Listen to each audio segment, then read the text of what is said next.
По радиото някой шумно спори. С кого? Не знам. А може би с народа?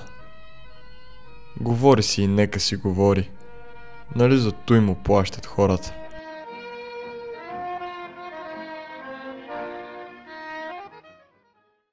Държава има.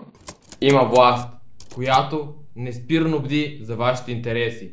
Хвърлете лозунга, плаката на земята. Народът е доволен, сит и весел.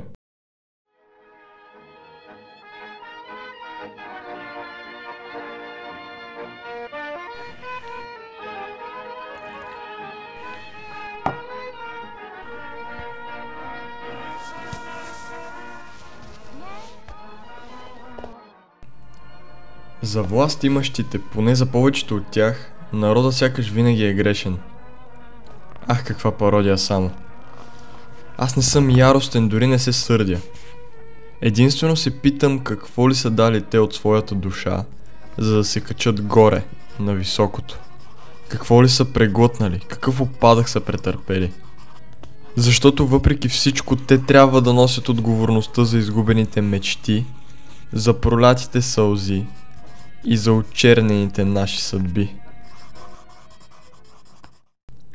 А аз не знам дали в душите им е останало място за подобни обикновени човешки нужди.